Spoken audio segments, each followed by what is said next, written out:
प्रकार भगवान को पाने के बाद भी, भगवान से वरदान प्राप्त करने के बाद भी ध्रुव जी के मन में बहुत ही कष्ट था कि मैंने मूर्तवश व्यर्थ का अभिमान बढ़ाने वाले उच्च पद आदि मांगे भगवान से और मुक्ति नहीं मांगी। उन्हें महान कष्ट था।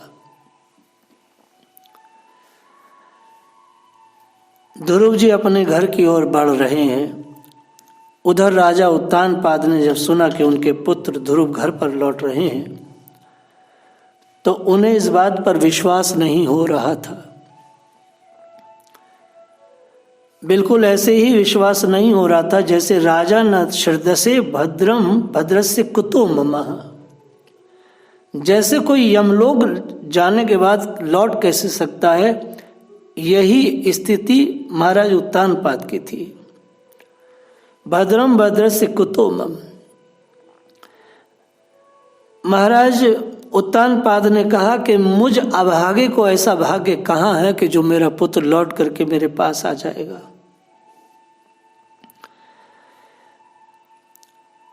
महाराज उत्तानपाद 6 महीने से केवल दूध पीकर के अपने जीवन को धारण किए हुए थे और भजन कर रहे थे। अचानक उन्हें याद आया कि श्री नारद जी ने कहा था कि तुम्हारा पुत्र ईश्वर प्राप्ति के बाद तुम्हारे पास आएगा, लेकिन अत्यंत दुख में वो भूल गए थे।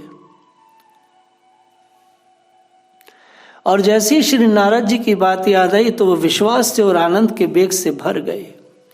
हर्ष देवर्ष वेगेन धर्षिता। राजा उत्तानपाद ने पुत्र का मुख देखने के लिए बहुत उत्सुक होकर ब्राह्मण कुल के बड़े बूढ़े मंत्री इत्यादि सब लेकर के बंधु बांधवों के साथ स्वर्ण जड़ित रथ पर बैठ करके झटपट नगर से बाहर निकले। उनकी दोनों रानियां सुनीति और सुरुचि स्वर्ण में आभूषणों से विभूषित होकर राजकुमार उत्तम के साथ पालकियों पर चढ़कर के चल रही थी, क्योंकि ये वे ध्रुवों वाले नहीं थे, अब ये धूप कुछ अलग थे।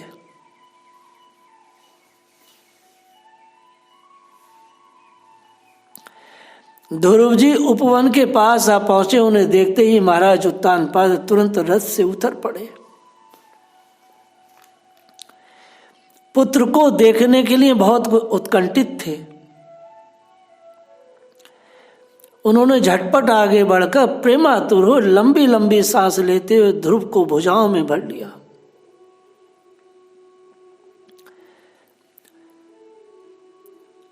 आचार्यगण यहां तक कहते हैं कि जब ध्रुव जी ने अपने पिता को नीचे उतरते हुए देखा तो तुरंत वहीं से दूर से देखते के साथ ही दंडवत प्रणाम किए। मानो उत्तानपाद कह रहे हो, पुत्र मुझे तुम दंडवत मत करो, मैं अपात्र हूं, दंडवत के योग नहीं।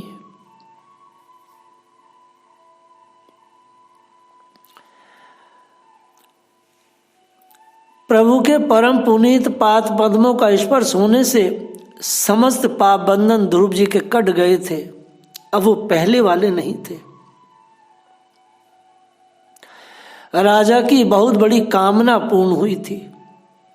उन्होंने बार बार अपने पुत्र को सूंघा और आनंद और प्रेम के कारण निकलने वाले ठंडे ठंडे आंसुओं से उन्हें नहला दिया।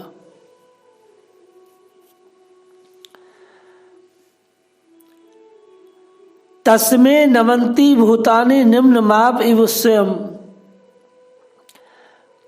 जिस प्रकार जल स्वयं ही नीचे की ओर बहने लगता है, उसी प्रकार मैत्री आदि गुणों के कारण जिस पर भगवान प्रसन्न हो जाते हैं उसके आगे सभी जीव झुकने लगते हैं, झुक जाते हैं। यस्सु प्रसन्नो भगवान गुण मैत्री आदि भी हरि तस्मे नमन्ति भूतानि निम्नमाप इव स्वयं। आज सारा नगर ध्रुव जी की ओर है, सब उनको एकटक देख रहा है।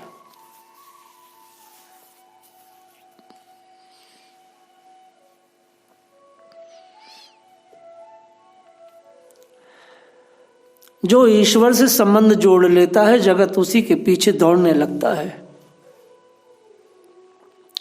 परमात्मा जिसे अपना बनाते हैं उसका शत्रु भी वंदन करने लगता है। यदि हम लोग भगवान के पीछे पड़ेंगे तो जगत फिर हमारे पीछे रहेगा। ये वही उत्तानपाद हैं जिन्होंने ध्रुव का कभी अपमान किया था, आज उनका स्वागत करने के लिए दौड़ पड़े हैं। वे सोचते हैं मेरे 5 वर्ष के बालक ने भगवान का दर्शन पा लिया और मैं आधी जिंदगी गुजार चुका हूं, फिर भी सुरुचि की माया में फंसा हूं, धिक्कार है मुझे।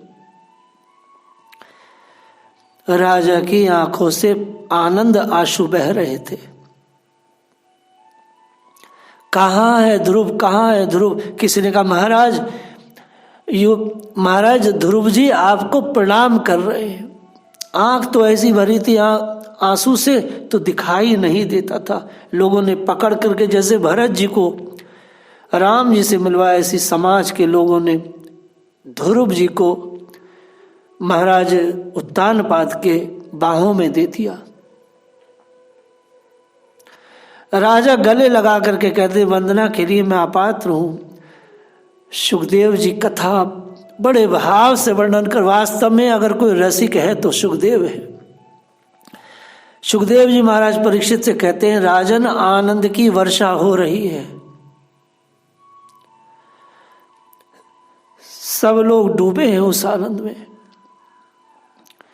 ध्रुव जी ने अपनी माताओं को देखा। ध्रुव जी ने अपनी माताओं की वंदना करने के लिए जैसे आगे बढ़े तो सबसे आगे सुरुचि थी, पीछे सुनीति थी। पहले उन्होंने सुरुचि को प्रणाम किया।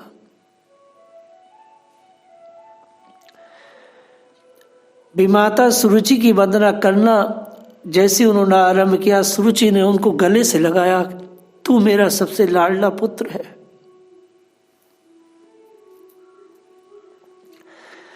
सुखदेव जी कहते हैं राजन सुनीति के मुंह से तो कुछ शब्द ही नहीं निकल रहा था, उसकी वाणी रुधी थी। गोसाई जी ने गाया भी है रामचरितमानस में, पुत्रवती जुवती जग सोई, रघुवर भगत जासु सुत होई। मानो सुनीति ने आज भाव से विचार किया हो कि मैं आज ही पुत्र की मां बनी हूं, क्योंकि इसके कारण ही मुझे वो पद मिला है और सारा संसार मेरे पुत्र के पीछे है। वास्तव में वही माता श्रेष्ठ है जिसकी कोख से भगवान का भक्त जन्मा हो।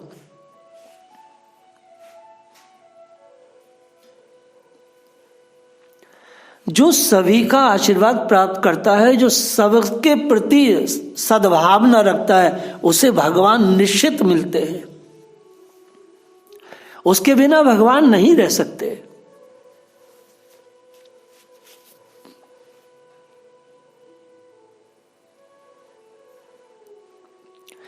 सबने महाराज से कहा महाराज जी ध्रुव जी नारायण का दर्शन करके आए, हम उनका दर्शन करके कृतार्थ हो जाएंगे, सो ध्रुव जी की नगर यात्रा का आयोजन करें।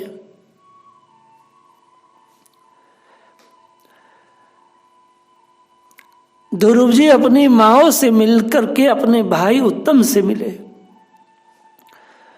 सुखदेव कहते हैं दोनों भाइयों ने एक दूसरे को अपने छाती से लगाया। दोनों बहुत देर तक रोते रहे, एक दूसरे को देखते रहे। आचार्य सुखदेव कहते दोनों ने जब एक दूसरे को आंसुओं से भिगो दिया, दोनों के द्वेष, दोनों की चीजें समाप्त हो गई, निश्चल बड़े आनंद में डूब गए दोनों। हाथी आए तो हाथी पर जब ध्रुव जी को पधारने लगे तो उन्होंने कहा मैं अकेला नहीं, अपने भाई उत्तम के साथ बैठूंगा।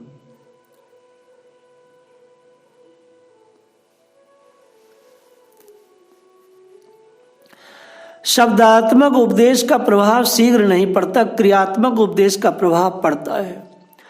सुरुचि अब पछताव कर रही हैं कि सुनीति के चरणों में मैं मस्तक नवाकर रोने लगी और क्षमा मांगने लगी। आंसुओं के साथ साथ मन का मैल भी धुल गया।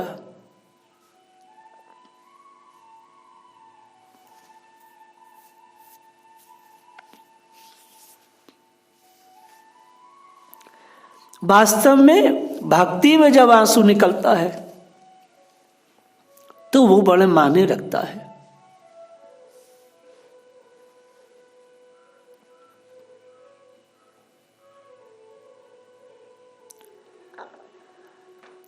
नगर के लोगों ने महाराज उत्तानपाद से एक बहुत बड़ी बात कही।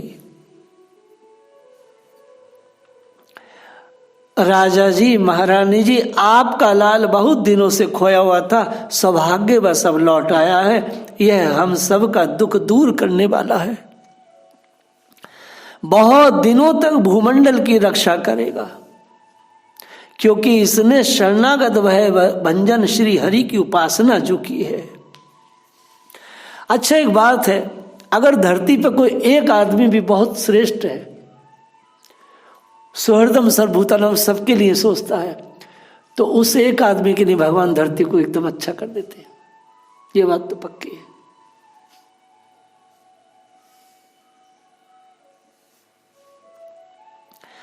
नगर यात्रा निकल रही है ध्रुव जी की।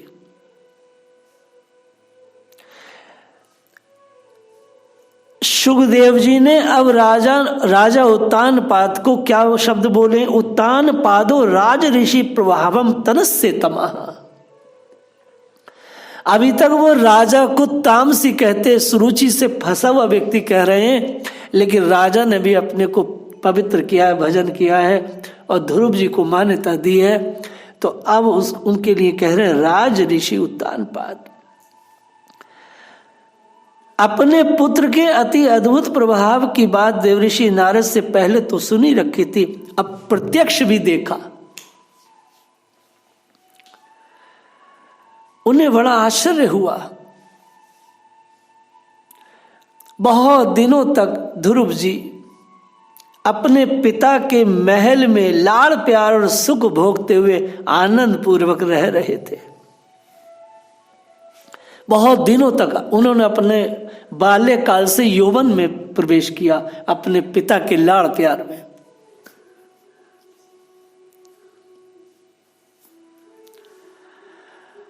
यह देखकर तरुण ध्रुव जी की अवस्था जब प्राप्त हो गई थी, अमात्य वर्ग और आदर की दृष्टि से उन्हें देखते ही थे। प्रजा का उन पर बहुत अनुराग था। उन्होंने निखिल भूमंडल के राज्य पर अभिषिक्त कर दिया ध्रुव जी को, और वृद्धावस्था आई जानकर आत्म स्वरूप चिंतन करते हुए संसार से विरक्त होकर के वन में जाके तप करने लगे महाराज उत्तानपाद।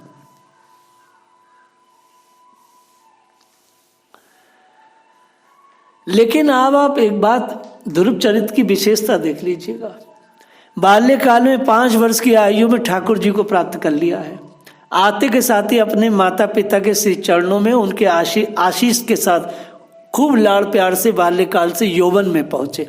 लेकिन अभी तक ध्रुव जी को सत्संग नहीं मिला है। भक्ति मिल गई है, कृष्ण मिल गए हैं, सब कुछ मिल गया है, पूरा विश्व उनका है, लेकिन अभी सत्संग की प्राप्ति नहीं है। भगवान से उन्होंने कहा भी था कि मुझे आपके लाडले भक्तों का संग चाहिए, उनकी कथा चाहिए। ध्रुव जी को जीवन में पहला सत्संग ही अपने परदादा के दादाजी के द्वारा मिला, मनु महाराज के द्वारा, और बड़ा विशाल सत्संग था। उस सत्संग के बाद ही ध्रुव जी बदल गए, और उसके बाद जब वो आगे हम कथा कहेंगे,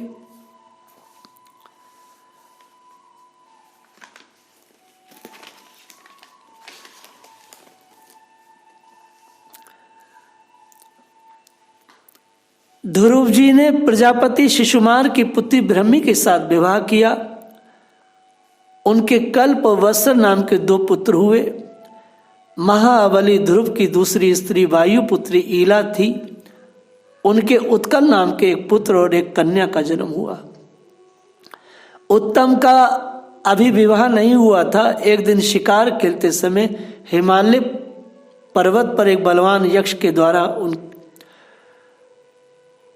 वह परलोक गमन कर गए। यहां से थोड़ा सा ध्रुव जी का एक अलग स्वरूप दिखाई देता है, क्योंकि सत्संग नहीं हुआ था। अपने भाई को मारा हुआ जानकर ये समाचार जब उन्हें मिला तो महारथी ध्रुव प्रचंड धनुर्धर थे और बहुत बलवान थे। से तना पततो वीर उग्र धनवा महारथा। यक्षों के साथ उन्होंने बहुत विशाल युद्ध किया और बहुत यक्षों को मारा। बहुत विस्तृत वर्णन आता है श्रीमद् भागवत में यक्ष और ध्रुव जी का युद्ध का।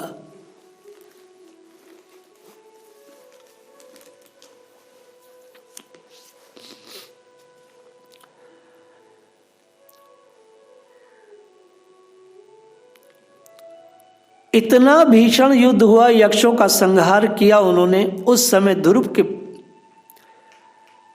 दादाजी वहां पधारे श्री मनु जी, और उन्होंने आकर के कहा, बेटे वैष्णव वैर नहीं करते। विष्णु भगवान प्रेम के स्वरूप हैं। अपनी छाती पर लात मारने वाले भृगु ऋषि को भी विष्णु भगवान ने प्रेम ही दिया था।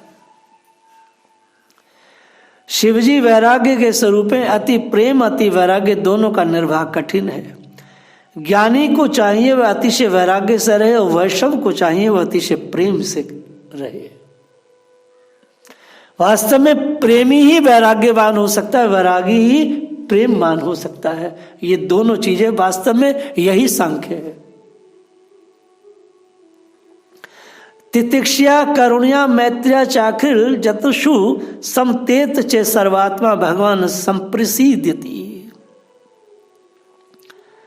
अपने से बड़ों के प्रति सहनशीलता, छोटों के प्रति दया और समान वयस्कों के प्रति मैत्री, समस्त जीवों के साथ समान बर्ताव करने से धर्मात्मा श्री हरि प्रसन्न होते हैं। बेटा तुमने निरीह यक्षों का वध किया है, ठीक नहीं।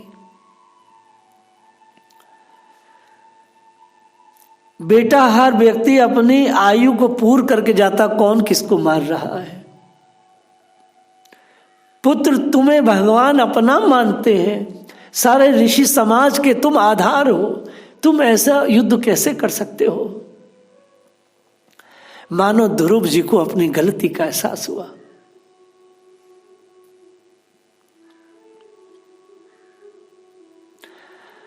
भगवान के प्रसन्न होने पर प्रकृति गुणों और लिंग शरीर से मुक्त होकर पुरुष सुख स्वरूप ब्रह्म की प्राप्ति करता है।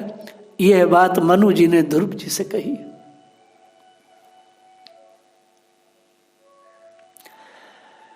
आज तक ध्रुव जी को कथा नहीं मिली थी। भगवान मिल गए थे, सत्संग नहीं मिला था, इसलिए यह क्रम बना। महाराज परीक्षित को बचपन से कथा मिली थी। महाराज परीक्षित को बचपन से वैष्णवों का संग मिला था, इसलिए उनके सामने ये स्थिति नहीं आई। इसलिए भगवान से पहले वैष्णवों का संग मिले, भगवान के अनुभव से पहले वैष्णवों का अनुभव हो जाए तो जीव कंट्रोल में रहता, सुधरा रहता है। नामदेव जी को भगवान पहले मिले, उन्हें गुरु और वैष्णव संग कथा संग बात को मिला, सो उन्हें अभिमान हुआ। गोरा ने कहा, गोरा कुमार ने कि महाराज ये तो कच्चा है।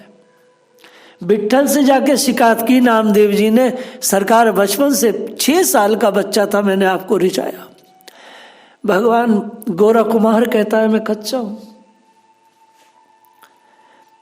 विट्ठल ने कहा अगर गोरा कह रहा है कच्चे हो तो तुम कच्चे ही होगे। मेरे साथ खेलने से या मेरे साथ रहने से मैं प्रमाण नहीं दे सकता, प्रमाण तो वैष्णव ही देते। भगवान वैष्णवों को गिरने नहीं देते, ये उनकी अदा है। ध्रुव जी को आज सत्संग मिला। सत्संग से हम सबको, देखिए आप किताब पढ़ेंगे ना, कई बार उसमें भी हम इधर उधर हो जाएंगे क्योंकि वो विस्तार से लिखी होती है। लेकिन जब व्यास पर बैठ करके गुरुजन महात्मा जन अपनी बात कहते हैं तो वह वो खुद नहीं कहते, अनेक सूक्ष्म महापुरुष उनसे कहलवाते हैं, उनमें निवेश करके अपना वो भी सुख लेते हैं, सुनते हैं और कहते भी हैं। ऐसा दास का 300 साल का अनुभव है।